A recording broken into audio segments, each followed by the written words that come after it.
தாய் வீடு ஜனவரி 2026. இலங்கை சமசமாச கட்சிக்கு 90 வயது. அரசியல் யாப்பு வரைவதில் சமசமாச கட்சி வகித்த பங்கு. எழுதியவர் ஜெயம்பதி விக்ரமரத்தினா. தமிழில் மணி வேலுப்பிள்ளை. வாசிப்பவர் ஆனந்தராணி பாலேந்திரா. இலங்கை சமசமாச கட்சிக்கு 90 வயது. அரசியல் யாப்பு விடயத்தில் சமசமாச கட்சி கொண்ட நிலைப்பாடுகளை இக்கட்டுரை துலக்கி உரைக்கின்றது. சமசமாச கட்சி 2 தலையாய குறிக்கோள்களுடன் நிறுவப்பட்டது. இலங்கைக்கு முழு விடுதலை எட்டிக் கொடுத்தல், ஒரு சமவுடைமை சமுதாயத்தை கட்டியெழுப்புதல். முதலாவது குறிக்கோள் 2 கட்டங்களில் எய்தப்பட்டது. ஏகாதிபத்தியத்துக்கு எதிரான போராட்டங்களை மேற்கொண்டதன் மூலம் 1948 அரைகுறை விடுதலை எய்தவும், 1972 முழு விடுதலை எய்தவும் சமசமாச கட்சி நேரடியாக முன்னின்று உதவியது. இரண்டாவது குறிக்கோள் எட்டாத தொலைவில் உள்ளது. குடியுரிமை சட்டம். விடுதலை பெற்று 2வது ஆண்டிலேயே மலையக தமிழ் மக்களுக்கு குடியுரிமை மறுக்கவும், அதன் விளைவாக அவர்களின் வாக்குரிமையை பறிக்கவும் DS சேனநாயக்காவின் அரசாங்கம் நடவடிக்கை எடுத்தது. 1947 நடந்த தேர்தலில் பிரித்தானிய குடிமக்களாக கலந்து கொண்ட மலையக தமிழ் மக்கள் பலர் இடதுசாரி பக்கம் சாய்ந்து, குறிப்பாக சமசமாச கட்சிக்கு வாக்களித்தார்கள். அத்தேர்தலில் இலங்கை இந்திய காங்கிரஸ் 7 இருக்கைகளை வென்றெடுத்தது. பெருந்தோட்ட தொழிலாளர்கள் பெரும்பான்மையாக வாழ்ந்த தொகுதிகளில் அவர்களின் ஆதரவுடன் இடதுசாரி வேட்பாளர்கள் பலர் வெற்றி பெற்றார்கள். காலப்போக்கில் இடதுசாரிகளின் அணி திரள்வினால் தமக்கு ஆபத்து வெளியப் போவதை இலங்கை முதலாளித்துவ வர்க்கம் உணர்ந்து கொண்டது. பல்லாயிரக்கணக்கான மலையக தமிழ் மக்களுக்கு குடியுரிமையை மறுக்கும் விதமாக குடியுரிமை சட்டத்தில் குடி என்னும் சொல் வரையறுக்கப்படுவதை முதலாளித்துவ வர்க்கம் உறுதி செய்தது. அதன் பெறுபேறாக மலையக தமிழ் மக்கள் தமது குடியுரிமையுடன் வாக்குரிமையையும் இழந்தார்கள். அப்பொழுது சமசமாச கட்சியின் தலைமையில் இடதுசாரிகளே அதை எதிர்த்து நின்றார்கள். அரசாங்கத்தின் பங்காளி கட்சியாக விளங்கிய தமிழ் காங்கிரஸ் மேற்படி சட்டத்துக்கு ஆதரவாக வாக்களித்தது. SJV செல்வநாயகம் அதற்கு மாறான நிலைப்பாட்டை எடுத்தார். தமது உடன்பிறப்புகளாகிய மலையக தமிழ் மக்களை தமிழ் தலைவர்களால் காக்க முடியவில்லை. கொழும்பில் நிலை கொண்ட அரசாங்கத்தில் பங்கு வகிப்பதால் சிறுபான்மையோருக்கு நன்மை ஏற்படவில்லை என்றார் செல்வநாயகம். சிறுபான்மையோர் வாழும் பிரதேசங்களில் அவர்களுக்கு தன்னரசு தேவை எனும் பாடத்தை நாம் கற்றுக்கொள்ள வேண்டும் என அவர் வாதிட்டார். அந்த அரசியல் நடைமுறையின் ஒரு விளைவே அவர் அமைத்த சமஷ்டி கட்சி.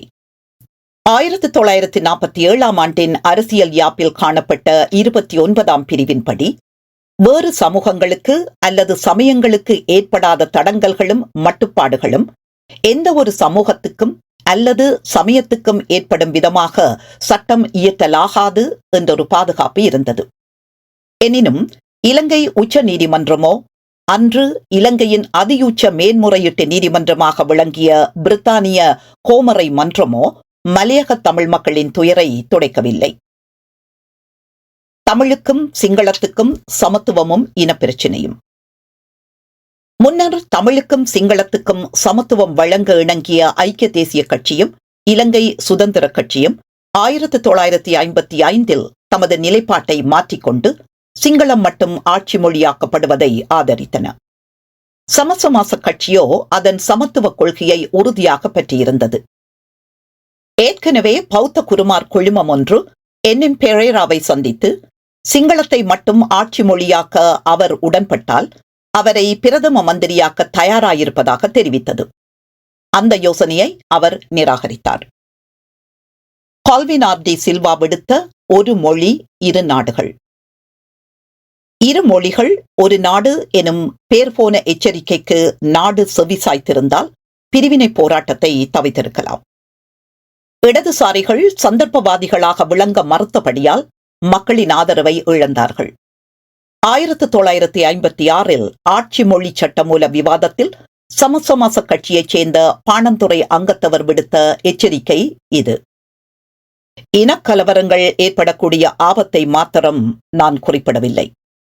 நாடு பிளவுபடக்கூடிய பேராபத்தும் உண்டு. குறிப்பாக இலங்கையின் வடகீழ் மாகாணங்களில் தமிழ் பேசும் மக்கள் வாழுகின்றார்கள் என்பதை நாங்கள் எண்ணி பார்க்க வேண்டும். தமக்கு பாரதூரமான ஈடு செய்ய முடியாத அநீதி இழைக்கப்பட்டுள்ளதென அவர்கள் கருதினால் எஞ்சிய நாட்டிலிருந்து பிரிந்து செல்லவும் அவர்கள் தீர்மானிக்கக்கூடும். உண்மை என்னவெனில், ஏற்கனவே தமிழ் பேசும் மக்களுள் ஒரு பிரிவினர் வெளிப்படையாகவே பிரிவினையை முன்வைத்து வாதாடி வருகிறார்கள். 1956 சிங்களம் மட்டும் ஆட்சி மொழி ஆக்கப்பட்டது. 1987 இரு மொழிகளும் முறைப்படி ஆட்சி மொழிகளாக ஏற்றுக்கொள்ளப்பட்டன. இது முரண் சுவை ததும்பும் இலங்கை வரலாறு. 1972 குடியரசு யாப்பு. 1972 குடியரசு யாப்பை இயற்றுவதில் கால்வின் மாபெரும் தொண்டாற்றினார். குடியரசு யாப்பின்படி பிரித்தானியாவுடன் கொண்ட அரசியல் தொடர்புகள் துண்டிக்கப்பட்டன. நாடாளுமன்ற முறைமை பேணப்பட்டது. அடிப்படை உரிமைகள் ஏற்கப்பட்டன. சமூக நீதியை ஆதரித்து நெறிப்படுத்தும் அரச நெறிகள் உள்வாங்கப்பட்டன. இவை புதிய யாப்பின் மூலம் எய்தப்பட்ட மேலதிக சாதனைகள். குடியரசு யாப்பில் குறைகளும் இருந்தன. அவற்றுக்கு கால்வினில் மட்டும் பழி சுமத்தப்படுவதை நாம் கவனத்தில் கொள்ள வேண்டும். கால்வின் எழுதிய குறுநூல் ஒன்றில் குடியரசு யாப்பில் பௌத்த சமயத்துக்கு கொடுக்கப்பட்ட இடம் பற்றி குறிப்பிட்டுள்ளார். நான் சமய சார்பற்ற அரசியல் நம்பிக்கையுடையவன். எனினும் யாப்பு வரையும் மன்றங்கள் யாப்புகளை வரையும் பொழுது அவை யாப்பு அலுவல்கள் அமைச்சரால் வரையப்படுபவை அல்ல என்பது உங்களுக்கு தெரியுந்தானே என்கிறார் கால்வின். யாப்பு வரையும் மன்றத்துள் நிலவிய அதிகார சமநிலையை யாப்பின் இறுதி வரைப்பு புலப்படுத்தியது என்று பொருள்படவே மேற்கண்டவாறு கால்வின் எழுதியிருக்கின்றார். யாப்பு வரைவதில் துணை நின்றவன் என்ற வகையில் அடியேனது பட்டறிவு அதை உறுதிப்படுத்துகின்றது. யாப்பு வரைவோருக்கு ஒரு பங்குண்டு என்பது உண்மையே. அதேவேளை சர்ச்சைக்குரிய சங்கதிகள் பற்றிய இறுதி வரைப்பு சம்பந்தப்பட்ட அரசியல் அதிகார விசைகளிலேயே தங்கியுள்ளது. அவ்விசைகளின் பெறுபேறுகளையே அது புலப்படுத்துகின்றது. பௌத்தம் பெரும்பான்மையோரின் சமயம் என்றபடியால் அதற்குரிய இடம் கொடுக்கப்பட வேண்டும் என்று கால்வின் முதல் இட்ட முன்மொழிவை யாப்பு வரையும் மன்றம் ஏற்றுக்கொண்டது உண்மையே. எனினும் பிரதமர் ஸ்ரீமாவோ பண்டாரநாயக்காவின் தலைமையில் கூடிய சமய உபகுழு பௌத்த சமயத்துக்கு அதிமுதன்மையான இடம் கொடுக்கப்பட வேண்டும் என்று மாற்றியது.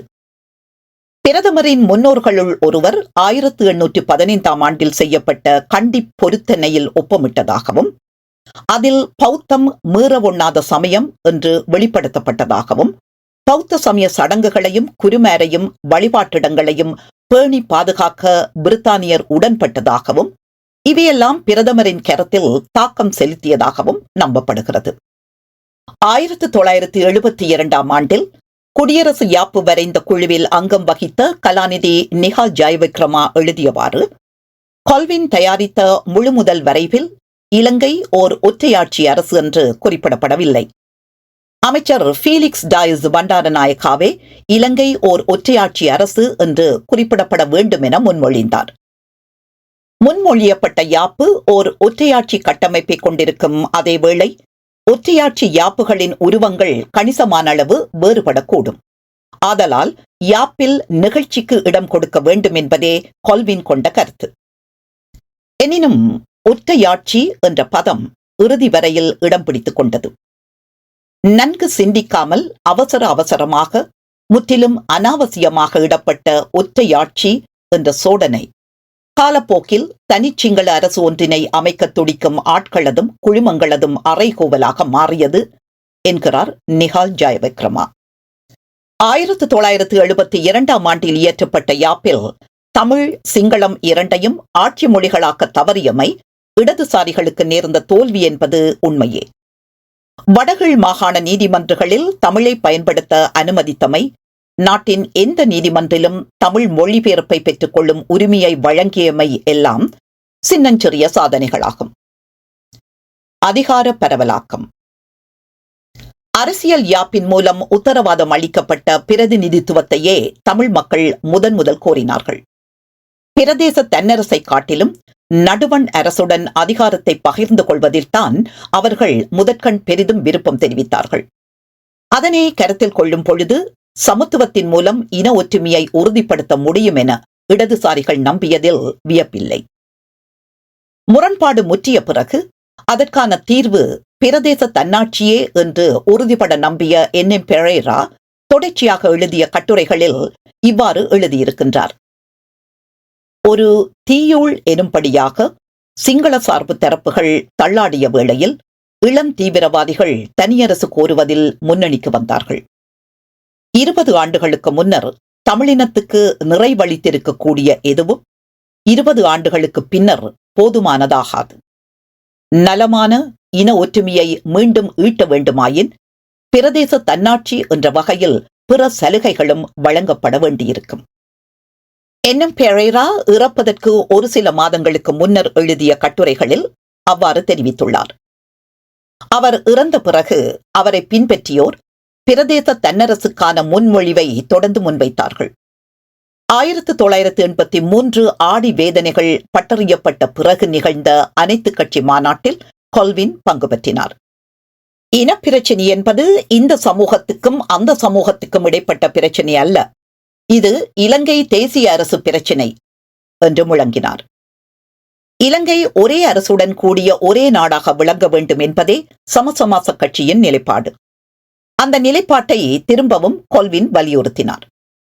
அதேவேளை தொடர்ச்சியான ஆழ்புலத்தில் பெருந்தொகையான தமிழ் மக்கள் வாழ்ந்து வருவதால், குறிப்பாக சமத்துவம், தேசியம், அரசாங்கம் என்பவற்றை பொறுத்தவரை நிறைவேற்ற வேண்டிய நோக்கத்தை தற்போது அமைக்கப்பட்டுள்ள அரசு நிறைவேற்றவில்லை என்பதையும் அவர் வலியுறுத்தினார். இடதுசாரிகள் 13வது திருத்தத்தை கொள்கையளவில் ஆதரித்தார்கள். அதற்காக விஜயகுமாரதுங்க உள்ளடங்கிய 200 இடதுசாரிகள் தம் இன்னுயிரை ஈந்தார்கள். அவர்களுள் 25 பேர் சமசமாச கட்சியினர். ஜனாதிபதி மஹிந்த ராஜபக்ஷவினால் அனைத்து கட்சி பிரதிநிதிகள் குழு அமைக்கப்பட்டது. அதற்கு சமசமாச கட்சி அமைச்சர் திஸ்ஸ விதாரணை தலைமை வகித்தார். பிளவுபடாத நாட்டினுள் பரந்துபட்ட அதிகார பரவலாக்கத்தை அது முன்வைத்தது. நிறைவேற்று ஜனாதிபதி முறைமையை ஒழித்தல். என்.எம். பெரேரா உலகளாவிய நாடாளுமன்ற முறைமையை செவ்வனே தேர்ந்து தெளிந்தவர். தலைசிறந்த நாடாளுமன்ற உறுப்பினர்.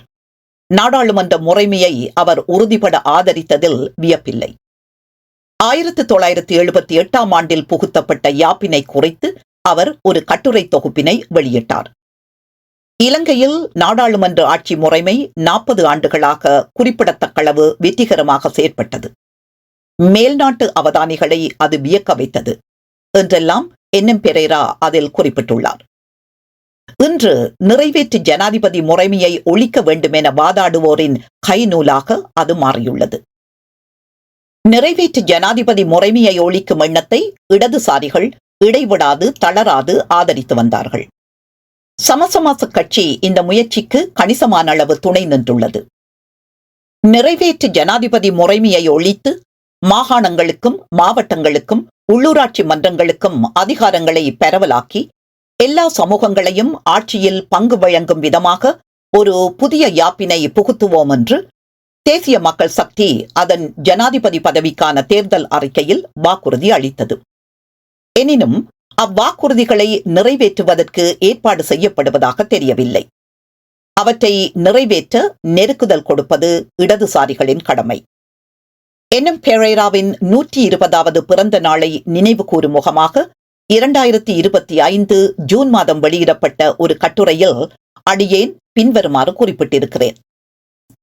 இடதுசாரி தரப்பு சிதறுண்டு வலுவிழந்திருக்கலாம். ஆனாலும் கூட ஓர் இடதுசாரித்துவ மாற்றுத் தரப்புக்கான பொருத்தப்பாடும் தேவைப்பாடும் இன்னமும் உண்டு.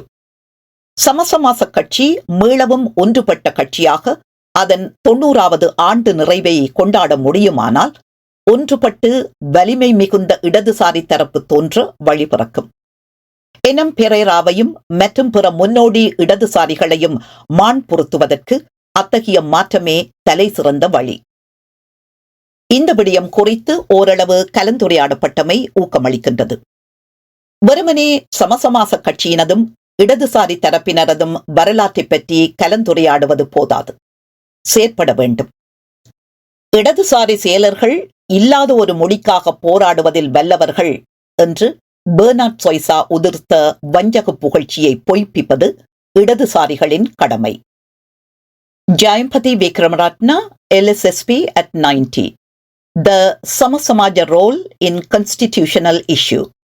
Colombo Telegraph, 2025-12-18. Translated by Mani Velupillai, 2025-12-19. நன்றி.